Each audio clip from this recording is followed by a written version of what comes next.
Hi, everyone, and welcome to our immigration updates and question and answer session for international students at SFU. My name is Karen Lockyer, and I am an international student advisor at SFU. I am joined today by my colleague, Stacey Bryant. Stacey is a study abroad officer in the International Services for Students, or ISS office here at SFU, and will be helping moderate our discussion today. For those of you who are attending our live session, you might see Stacey sharing resources in the chat box from time to time as well.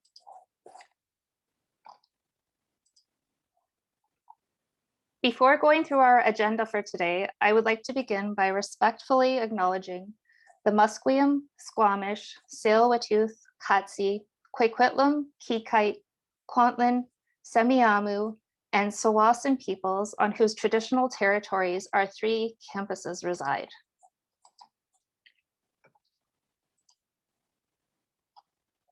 Just to go over our overall agenda for today, we will first start an overview of recent updates to Canadian immigration policy, as well as restrictions on entry to Canada. This component of the presentation is being recorded. We will then devote the remainder of the session to a question and answer period. On that note, I know you have many questions, and we will cover as many as we can today. As things continue to change quite rapidly, as the pandemic continues to evolve, I may not have all the answers, and those I do have may change, or they might even be changing as we speak. The information we share today is current to the very best of my knowledge as of today's date, which for those of you watching the recording is March the 12th, 2021. For those of you who registered for the live session, we will be sending you an email in the next few days with a list of resources you can refer to if you would like to review any of the information from today. Let's get started.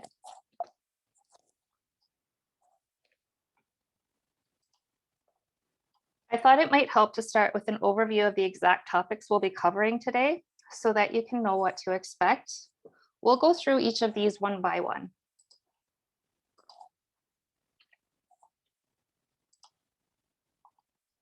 So to say that there have been many changes over the past year is an understatement. SFU shifted to online learning in 2020 in response to COVID-19, and this has continued for the majority of courses through spring 2021.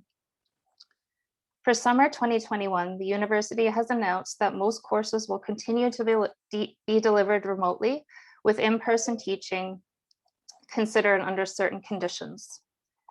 The list of summer 2021 courses with in-person components are now available on the SFU website. You have also now likely received an email from SFU regarding fall 2021 planning. Many students are having questions about how online learning may impact their study permit and post-graduation work permit. From an immigration standpoint, Immigration, Refugees, and Citizenship Canada, or IRCC, confirmed early on that online learning as a result of the COVID-19 pandemic will not impact study permit compliance. When it comes to the post-graduation work permit, on February the 12th, 2021, the Canadian government announced expanded flexibility on post-graduation work permit eligibility for students studying remotely from outside of Canada, and this was a very welcome update. According to IRCC, students who were enrolled in a post-graduation work permit eligible program in progress in March 2020, or who started a program of study from spring 2020 up to and including the fall 2021 semester, are not required to complete 50% of their program or programs of study in Canada. So what this means is that up to 100% of their program can be completed online from outside of Canada. Additionally, time spent studying outside of Canada can be counted towards the overall length of the post-graduation work permit until December the 31st, 2021. And at this time, any time spent studying outside of Canada after December 31st, 2021 should be deducted from the length of the post-graduation work permit. So what I just described will apply to students who have been enrolled in a program that was in progress in March 2020, or have started or will start a program between spring 2020 and fall 2021, and hold a valid study permit, or have been approved for a study permit, or applied for a study permit before starting their program, providing that study permit application is eventually approved. Keep in mind that you must hold a valid study permit to study if you are physically in Canada, even if your courses are being currently offered online due to COVID-19.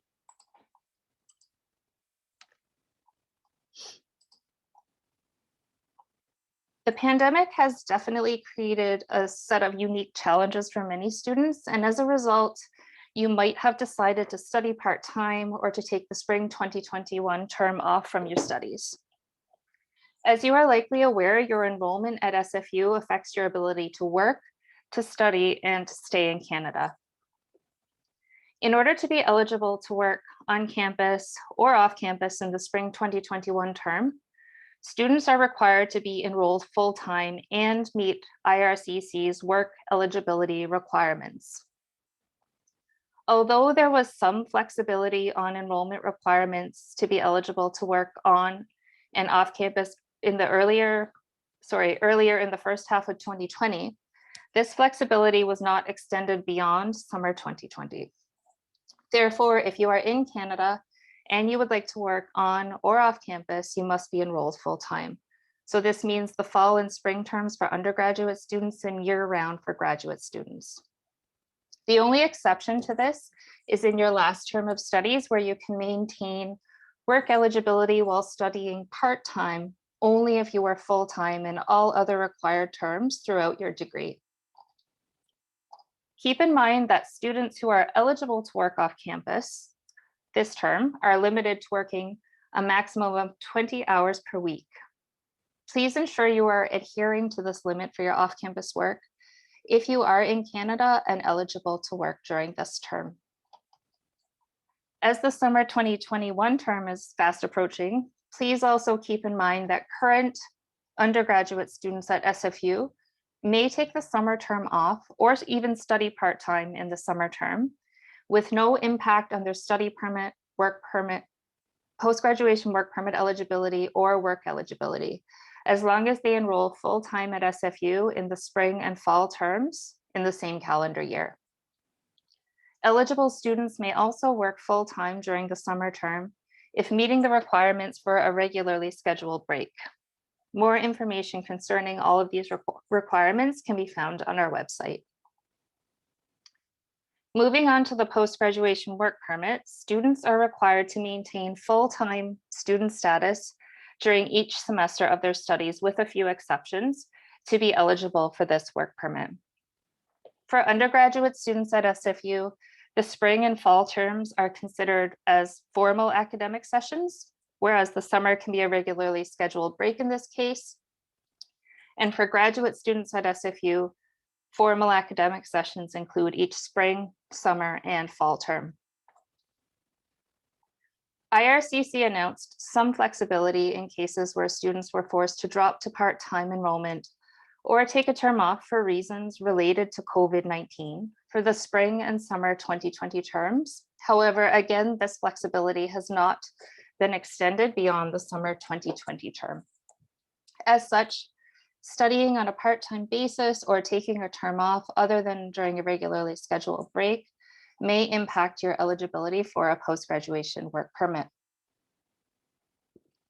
If you had a gap in full-time enrollment earlier in 2020, so for example, if you were forced to drop to part-time status or take a term off due to COVID-19 in spring or summer 2020, IRCC has stated an intent to exercise flexibility when it comes to post-graduation work permit eligibility in these cases. Please contact us if you have case-specific questions on how to address periods of part-time study or time off in the context of your post-graduation work permit application. One more thing I wanted to touch on briefly is the temporary grading option for undergraduate students that was announced by the university in early January. This is a temporary pilot grading system of pass, credit, no credit, or PCRNC for undergraduate students for the 2021 spring, summer, and fall terms. We have confirmed that this grading system will not impact or change your enrollment status in a given term. So for example, if you are enrolled in 9 units this term, spring 2021, which would mean that you're studying full-time if you're an undergraduate student, and you end up choosing an NC grade for one of those courses that is worth 3 units, that would not change your overall full-time status for this term.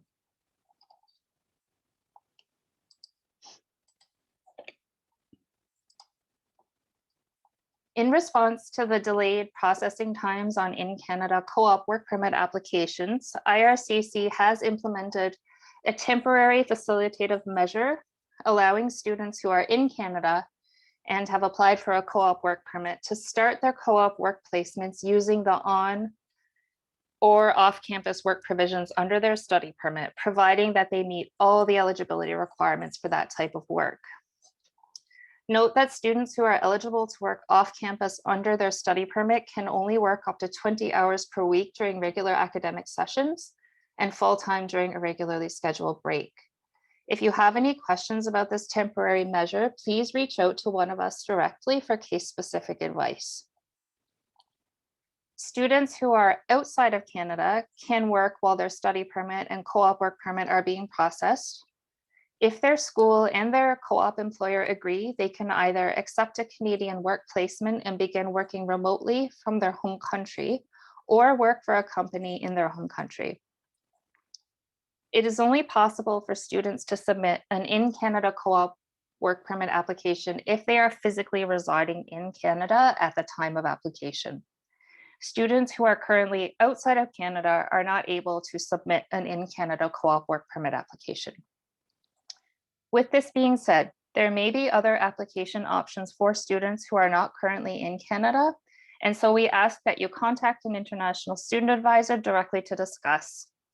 In assessing what option might work best for you specifically, there are many different factors that we need to be taken into consideration, and there is no one-size-fits-all approach that would work for every student. If you are outside of Canada and you are needing to apply for a co-op work permit, please contact us directly so that we can help you to assess your options and advise you based on your individual circumstances.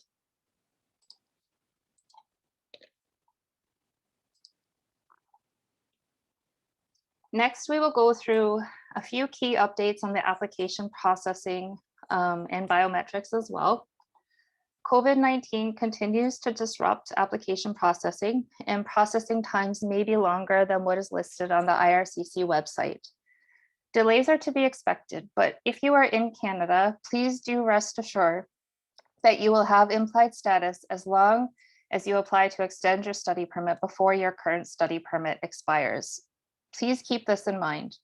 If you are here in Canada, you must apply to extend your stay before your current study permit expires in order to maintain your status as a temporary resident here. This has not changed. If you are a continuing student outside of Canada and your study permit has expired or will be expiring while you're away, applying for a study permit from outside of Canada is not considered a study permit extension, but instead it would be a new study permit application that would be processed at the visa office outside of Canada. Although you may start or resume your program of study remotely by taking courses outside of Canada without having a valid study permit, it's really important to remember that you must have a valid study permit in order to continue or attend in-person components of your studies inside Canada.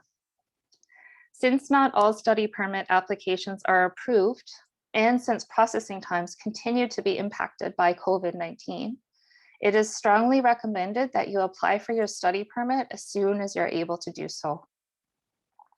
Information on how to apply for a study permit extension in Canada or a new study permit from outside of Canada is available on our website. For more information and instructions on how to apply, please review our online instruction guides, which you can also find on our website.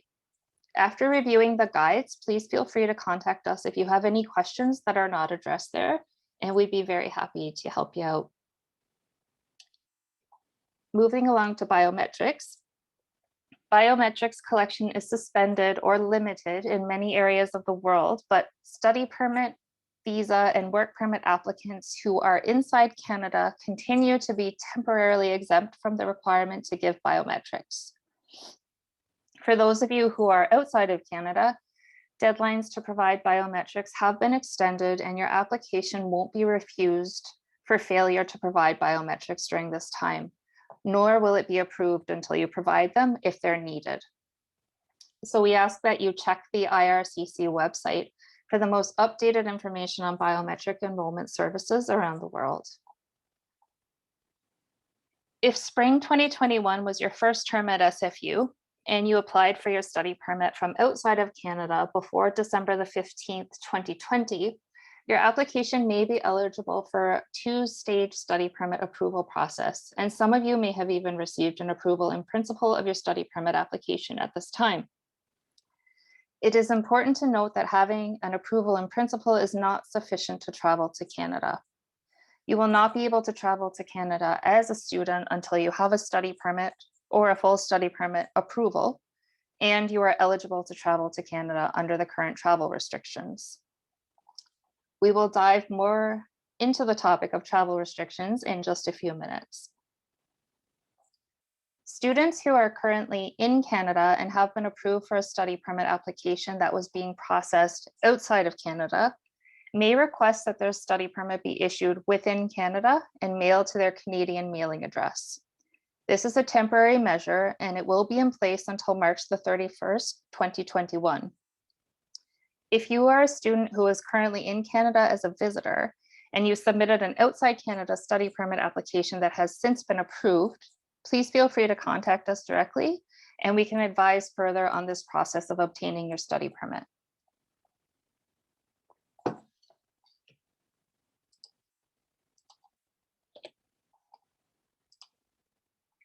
Now we can move along to start talking about travel restrictions, which I know are on many people's minds these days, including my own. The most common question we are receiving lately is, can I travel to Canada? And likewise, many students who are currently here in Canada are wondering whether they'll be allowed to return to Canada if they return home, for example, during the upcoming summer term. While again, there is no one-size-fits-all answer to these questions, the Government of Canada did introduce updates to the travel restriction exemptions for international students back in October of 2020, which were positive in the sense that they may allow more international students to enter or re-enter Canada. I do want to encourage you, though, to consider what is best for you at this time, because the question is not only, can you travel to Canada now, but also, should you travel? What decisions will best support your physical health, your mental health, your academic success? These are all critical elements of your well-being. I would also like to clarify that SFU and the Canadian government are not currently recalling students to Canada or requiring students to be here right now. If your preference is to remain outside Canada and take online courses at this time, you can certainly do so. On the topic of travel restrictions, the temporary travel restrictions for travelers seeking entry into Canada from a country other than the United States have been extended until April the 21st, 2021. Travel restrictions for US citizens and foreign nationals arriving from the United States remain in place until March 21st, 2021. As COVID-19 continues to evolve rapidly, these dates may be further extended if needed. But at this point, it is unclear when the travel restrictions will be lifted, how long they will remain in effect, or if there will be further changes made to the travel restrictions or exemptions. Under the current travel restrictions, as an international student, you must meet the following requirements to travel to Canada. Excuse me. First, you must either have a valid study permit or have been approved for a study permit and have a port of entry introduction letter from IRCC. If your study permit application is being processed under the two-stage approval process, just a reminder that having approval in principle or first stage approval of your application is not sufficient for travel to Canada. You must also be attending a designated learning institution or a DLI with a COVID-19 readiness plan that was approved before you travel to Canada. And I'm happy to report that SFU does have an approved COVID-19 readiness plan in place. Finally, you must be traveling for a non-optional, non-discretionary essential purpose. So what is essential or non-discretionary travel? Travel will be deemed discretionary or non-discretionary depending on individual circumstances. And the Canada Border Services Agency, or CBSA, will make a final determination on your eligibility to enter Canada at the port of entry when you arrive. If you are coming to Canada as an international student, it will be really important that you're carrying the required documentation, that your DLI is on the approved list, and that you are coming to Canada to study.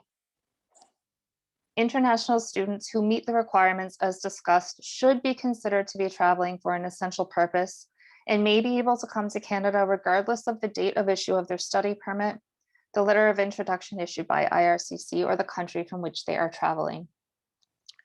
Please do not make plans to travel to Canada until you are sure you meet the requirements for entry, including either final approval of your study permit application or a valid study permit, and a valid temporary resident visa, or ETA, if required, based on your citizenship.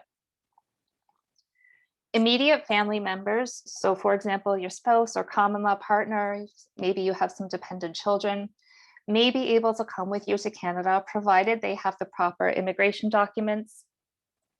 And the reason for traveling is also non-discretionary. Generally speaking, immediate family members seeking to accompany and support you during your studies in Canada should be considered to be traveling for essential or non-discretionary reasons. At this point, non-essential travel to Canada, such as tourism or short-term visits, is not generally allowed.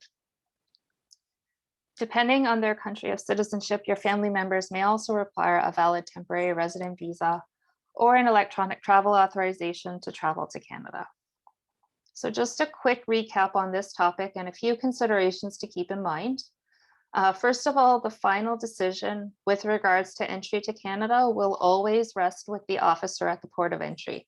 So we as international student advisors cannot 100% confirm for you whether you'll be permitted to enter Canada, but we can definitely help advise you on what you need. Please refer to IRCC's website for a list of documents you are required to carry when you travel to Canada.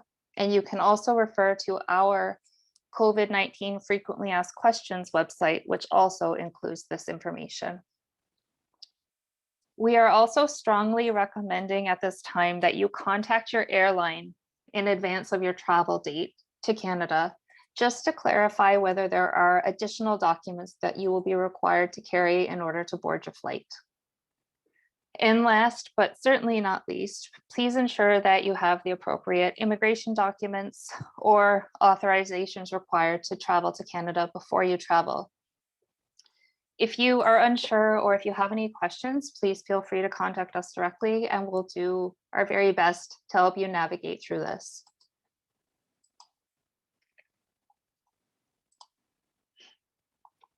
The Government of Canada has put in place emergency measures to slow the introduction and spread of COVID-19 in Canada.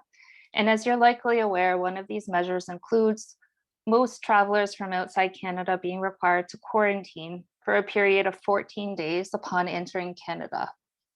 As such, you will be required to quarantine for 14 days upon your arrival to Canada. You will be required to make a quarantine plan and submit it to both the federal and provincial or BC governments. If you review our self-isolation guide, which is located in the COVID-19 section of our International Student Advising and Programs website, you'll see more information on the steps that you'll need to follow. SFU has also developed a program called CARES, which stands for COVID Assistance and Remote Engagement Support, to help support any SFU undergraduate or graduate students who needs to self-isolate. And you can learn more about this program by visiting the SFU CARES website.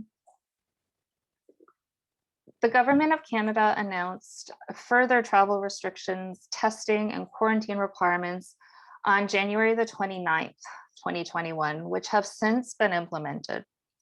These include additional restrictions on international flights, including suspension of flights to and from some regions. These new measures are in addition to already existing mandatory pre-boarding and health requirements for air travelers. So we'll just go through these right now.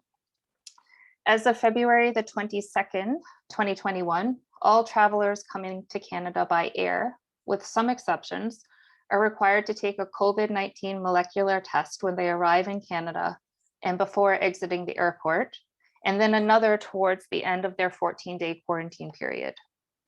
Air travelers are encouraged to pre-register for arrivals testing at their airport of arrival in Canada in order to expedite the arrival process. And you can find instructions for how to do that on the website of the airport, which you'll first be landing in Canada. All travelers 5 years of age or older are still required to provide proof of a negative COVID-19 test taken within 72 hours of the scheduled departure time of their flight to Canada. And please note that obtaining a negative COVID-19 test does not exempt you from the quarantine requirement if you're required to quarantine. As of February the 15th, 2021, all travelers arriving to Canada by land, again with some exceptions, are required to provide proof of a negative COVID-19 molecular test result taken in the United States within 72 hours of pre-arrival, or a positive test taken 14 to 90 days prior to arrival. Additionally, travelers entering Canada at the land border are now required to take a COVID-19 molecular test on arrival, as well as towards the end of their 14-day quarantine period. With limited exceptions, air travelers are required to reserve and pay for, prior to departure to Canada, a 3-night stay in a government authorized hotel where they will await their COVID-19 test results. Travelers can book their government authorized hotel and find more information concerning the hotels that have been authorized by our government on the Government of Canada website. The hotel stay must take place near your airport of arrival in Canada before you continue to your final destination, for those of you who might have connecting flights in Canada. Travelers will still be required to complete the remainder of the mandatory 14-day quarantine after their mandatory hotel stopover.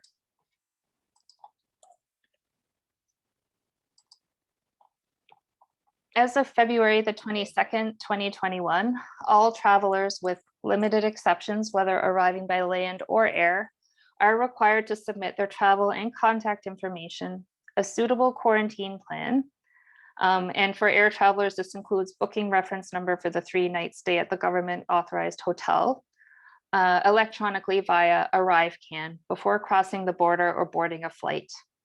Failure to complete the ArriveCan may result in you being denied boarding of your flight. Once you've submitted your information through ArriveCan, a receipt will be emailed to you. So please make sure that you're ready to show your receipt when seeking entry into Canada, because the officer will likely ask you for it. You will use ArriveCan also to confirm you've arrived at a government authorized hotel or address provided for your quarantine or isolation location, and complete a daily COVID-19 symptom self-assessment during the quarantine period. In addition to the federal ArriveCan app, the BC provincial government also asks that you submit a self-isolation plan, and this can be done prior to your arrival in Canada through the BC government website. Students who are planning to travel to Canada should register their travel and isolation plan with SFU at least 10 days before traveling to Canada. You can find further information about this in our self-isolation guide. Here we also have information about travel restrictions, quarantine requirements, resources, and tips on developing your quarantine plan. Registering your plan with SFU will help SFU better coordinate supports for you during your quarantine period, and that's really what we want to be able to do. If you have any questions regarding preparing your 14-day quarantine plan, or if you need any support in that regard, you can contact the self-isolation support team directly at student_support@sfu.ca. So that's student_support@sfu.ca. Finally, if you have received final approval of your study permit application from outside of Canada, you should also complete the Vancouver International Airport or YVR expedited processing submission form. So this will also help expedite the process of you obtaining your study permit upon arrival.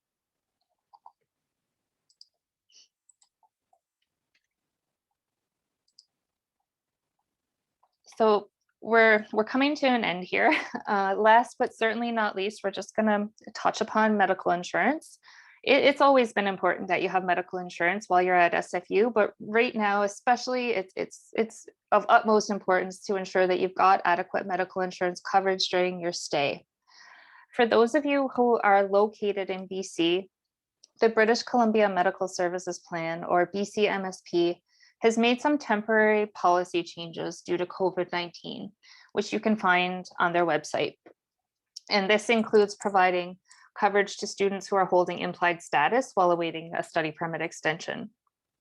The temporary coverage has been extended until April 30th, 2021, and you must apply directly through BCMSP. BCMSP is also providing coverage for medical services related to suspected or confirmed cases of COVID-19 for individuals in BC who aren't eligible for MSP. Moving along to GuardMe at SFU, as you may know, only new students in their first term at SFU are enrolled in this temporary primary insurance plan, which is intended to provide students with coverage during the 3-month coverage wait period for BCMSP. Continuing students at SFU are no longer automatically enrolled in GuardMe in each subsequent term and must apply for MSP if they'll be residing in BC. A reminder that new MSP applicants may have their coverage backdated to the date they became eligible for MSP, but no earlier than September the 1st, 2019. So just keep this in mind if you are now applying for MSP for the first time, but you've been living in BC for quite some time, as you will likely be required to pay backdated fees once you are enrolled with MSP. During the coverage wait period for MSP, it's strongly recommended that you hold valid primary medical insurance if you are in Canada, such as enrolling in a private medical insurance, just to ensure that there are never any gaps in your coverage. Moving on to secondary medical insurance offered by the Simon Fraser Student Society or Graduate Student Society. For current students, the opt-out period for spring 2021 has already passed. If you chose to opt out of the secondary medical insurance, you can't be added back for the entire policy year. So the policy year will end at the end of August, with the new policy year starting in September 2021. There's a retroactive opt-out period between July 5th and July 19th, 2021 in the summer term for students who were enrolled in the plan have been outside of Canada. And you can visit the Student Care website for more information on this in order to make an informed decision. Students who are beginning their studies in the summer 2021 term will not automatically be enrolled in secondary insurance. However, you can opt into the policy during the change of coverage period if you would like to, and more information about that is also available on the Student Care website, which is www.studentcare.ca. Finally, I wanted to mention my SSP, which you may already be familiar with. This year has been really hard, and it can be helpful to talk to someone.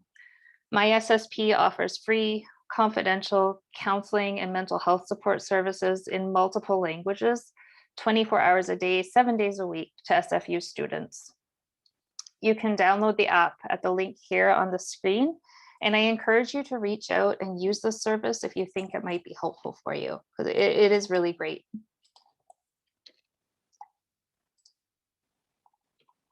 Okay, thank you so much for your patience going through all these updates.